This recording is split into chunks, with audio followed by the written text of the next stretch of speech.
چھٹے امام جعفر صادق علیہ السلام نے فرمایا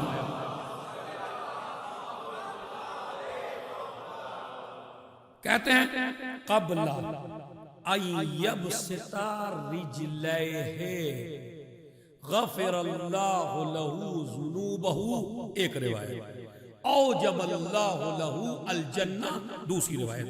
امام فرماتے ہیں کہ اگر آپ نے سلام کہا، سلام پڑھ کے تسبیح زہرا آپ نے پڑھ لی بالکل، قبل ان یثنی رجلیہ، تو تم اپنا پیر نہیں ہلاؤ گے، اس سے پہلے اللہ جہنم کو حرام کر دے گا، جنت کو واجب کر دے گا۔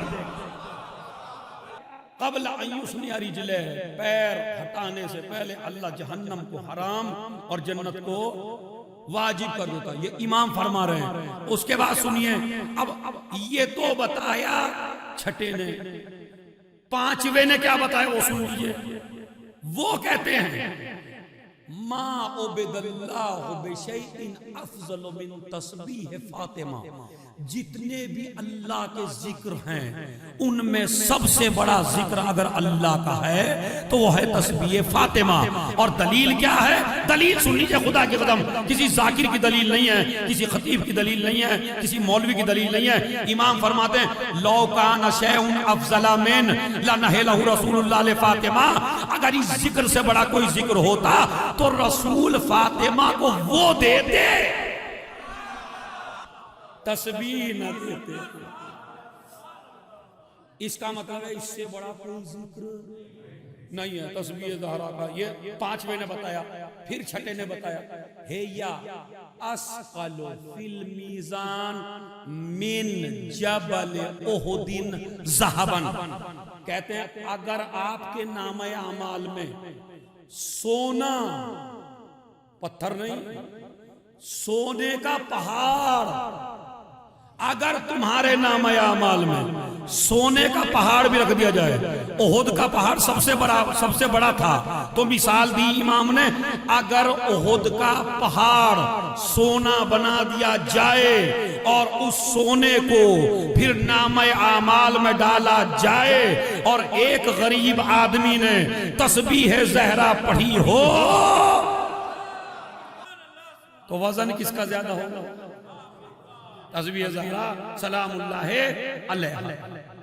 اب سنیے اس کی اہمیت بھی آپ کو بتا دوں کیوں ہے۔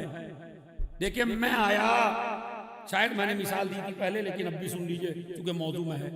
میں آیا، اس کی ابتدا کیسے ہے؟ اللہ ہو، اب بولیے بھائی، اللہ ہو اکبر، اس کے بعد الحمد، اس کے بعد سبحان، سبحان، تو ابتدا کہاں سے ہوئی؟ اللہ اکبر، انتہا کہاں ہوئی؟ سبحان۔ اگر سمجھ گئے تو ماشاءاللہ سمجھ گئے، ابتدا بھی لفظ اللہ سے، انتہا بھی لفظ اللہ پر، یعنی تسبیح بتاتی کیا ہے آپ کو؟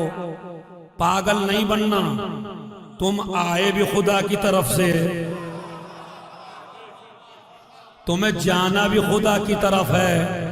یہ تسبیح، آپ کہیں گے پاگل سے کیا ربط ہے؟ ابھی مجھے آپ پاگل کہہ دیں گے، میں آیا دلی سے، کہنے لگا قبلہ کہاں آئے؟ میں نے کہا بھائی پتہ ہی نہیں کہاں آئے، کہاں سے آئے؟ میں نے کہا مجھے یہ بھی نہیں پتا کہاں سے آئے، تو اسی سے کہیں گے اون سے، وہ کوئی اور مولوی نہیں ملا تھا بھائی، نہ تو اسے بندے کو یہ پتا کہاں سے آیا، نہ اس بندے کو پتا اسے کہاں جانا ہے۔ تو پاگل وہ ہوتا ہے جسے نہ یہ پتا ہو کہاں سے آیا، جسے نہ یہ پتا ہو کہاں جانا ہے۔ تسبیح فاطمہ پاگل نہیں پڑھے گا، لیکن تسبیح بتاتی ہے کہاں سے آئے اور کہاں جانا ہے۔ یہ دو روایت۔ تیسری روایت پانچویں امام نے فرمایا من سبح تسبیح الزہرا، جس نے تسبیح زہرا پڑھی، تسبیح زہرا کے بعد ذرا تھوڑا سا ایک جملہ سن لیجئے، ثم استغفر، پھر کہہ دیا استغفر اللہ ربی، یہ کہہ دیا کریے، تسبیح پڑھ کے 100 دفعہ پھر کہا کریں استغفر اللہ ربی واتوب الیہ، غفر اللہ لہ، اللہ اس کے سارے گناہ معاف کر دے گا۔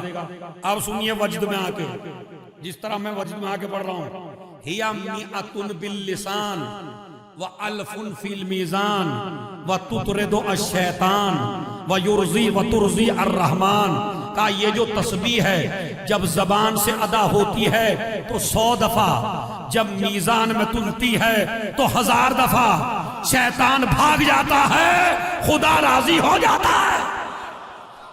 تسبیح شیطان کو بھگا دیتی ہے۔ جس گھر میں تسبیح پڑھی جائے اس میں شیطان نہیں آتا ہے۔ تو یہ زبان سے 100 دفعہ ہے، میزان میں تلتی ہے تو 1000 بن جاتی ہے۔ پھر کیا ہے؟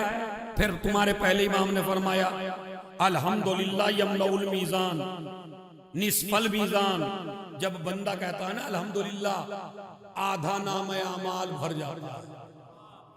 جب کہتا ہے سبحان اللہ، پر ہو جاتا ہے۔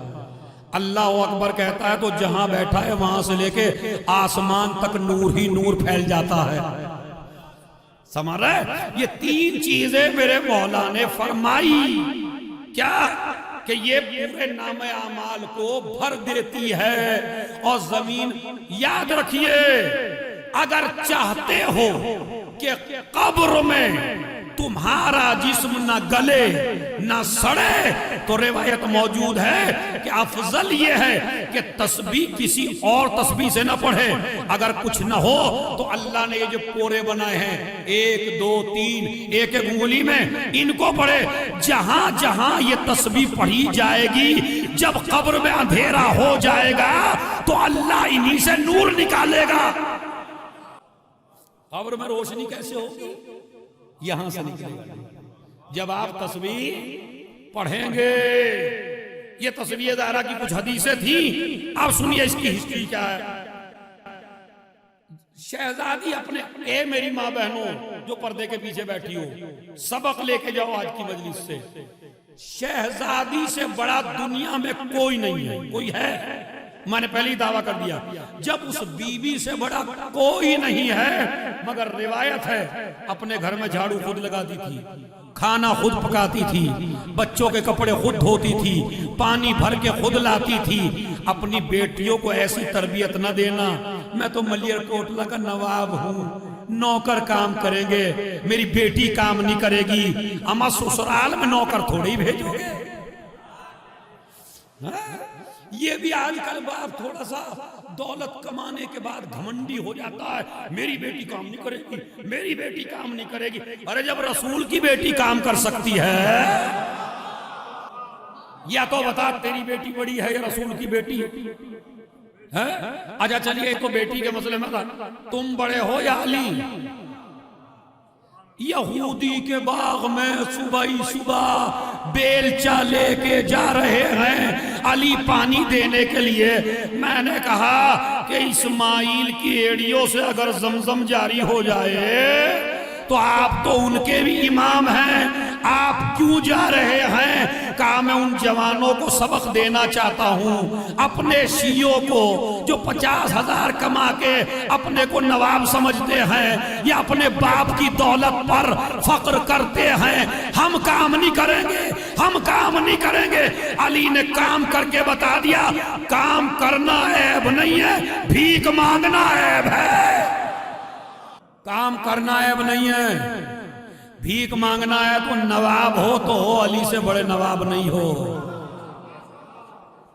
تم 4 آدمیوں کو نہیں کھلا سکتے، علی کا باپ پورے عرب کو کھلاتا تھا۔ ہم کام نہیں کریں گے تو سبق لیجئے۔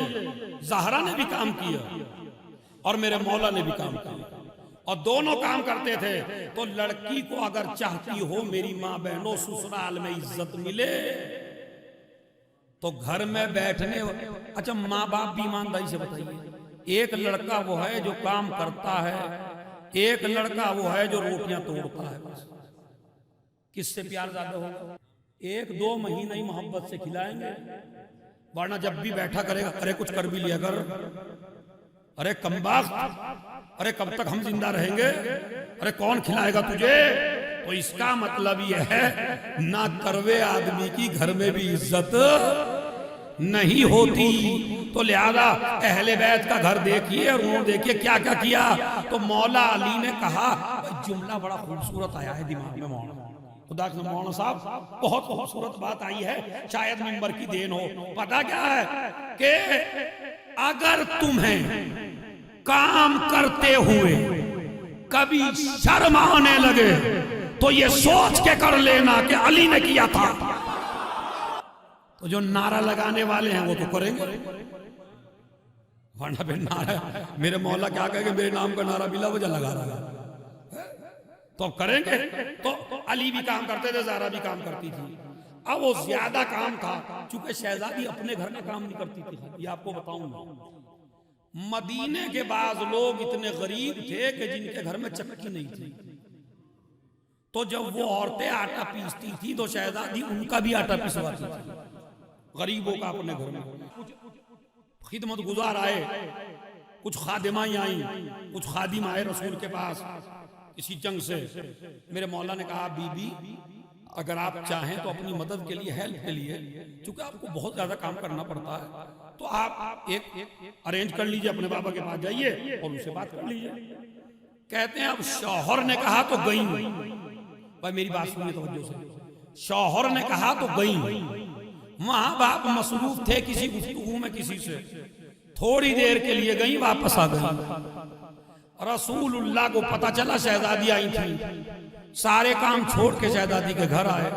اے میری نور نظر, اے میری لخت جگر, اے میری فاطمہ, میں فلاں کام میں مصروف تھا, میں نے سنا آپ گئی تھی, کیا وجہ ہے آپ گئی تھی, وجہ بتائیے کہ کیوں گئی تھی. زیارت کے لیے گئی تھی, ملنے کے لیے گئی تھی, کسی ضرورت کے لیے گئی تھی. باپ پوچھ رہا ہے بیٹی نہیں بولتی, باپ پوچھ رہا ہے بیٹی شرم سے نہیں بولتی, باپ پوچھ رہا ہے نہیں بتاتی, باپ پوچھ رہا ہے نہیں بتاتی. میرا مولا بولا یہ نہیں گئی تھی, میں نے بھیجا تھا, تھک جاتی ہیں کام میں, تاکہ ایک نوکرانی کا انتظام ہو جائے. اب جملہ کہنا میرا کام ہے, اس کو آپ درک کرنا آپ کا کام ہے. ارے مسلمانوں, جو اپنے باپ سے بھی نہ مانگے, ارے باپ سے تو ہر بیٹی مانگ لیتی ہے, مگر جو باپ سے بھی نہ مانگے, اگر فدق حق نہ ہوتا. اب سنیے سنیے, اور نے کہا اس لیے گئی تھی, کہا اے علی اور فاطمہ, اگر میں تم دونوں کو ایسی چیز نہ بتا دوں کہ جو دنیا میں بھی کام آئے آخرت میں بھی کام آئے, تو کیا میں ایسی چیز نہ بتا دوں. اور کہا الدنیا وما فیہا, جو دنیا کی ہر دولت سے بہتر ہو, ایسی چیز نہ بتا دوں. شہزادی بولی ہیں, کہا اگر ایسی مل جائے تو پھر اس میں کوئی مسئلہ ہی نہیں ہے. گئی تھی خالی خادمہ کے لیے, اما باپ ہو تو ایسا ہو جو دنیا بھی دے آخرت بھی دے. کہا علی اور فاطمہ تم نماز کے بعد اور سونے سے پہلے, یہ تسبیح کی دو جگہ ہیں, نماز کے بعد بھی ہے, سونے سے پہلے بھی ہے. اب میں بتاؤں گا, جن کا اقتصاد کمزور ہو, جن کے بیماریاں زیادہ ہوں, جن کے پرابلمز زیادہ ہوں, وہ پڑھیں تسبیح زہرا کو. تجارت میں گھاٹا ہو, وہ پڑھیں تسبیح کو سونے سے پہلے. یہ ایک موقع والی دعا ہے. تو سونے سے پہلے اور نماز کے بعد 34 مرتبہ اللہ اکبر, 33 مرتبہ الحمدللہ, 33 مرتبہ سبحان اللہ, یہ کہا کرو. شہزادی کہنے لگی رضیت عن اللہ وعن رسول, اللہ کی بات سے بھی راضی, رسول کی بات سے بھی راضی, اللہ کی بات سے بھی راضی, رسول کی بات سے بھی راضی, جو آپ دونوں کا فیصلہ بالکل راضی ہوں. اسی وقت سے شہزادی نے اور مولا علی نے اس ذکر کو پڑھنا شروع کر دیا نماز کے بعد سونے سے پہلے. جب سے شروع ہوا اب قیامت تک باقی رہے گا. تسبیح فاطمہ کے نام سے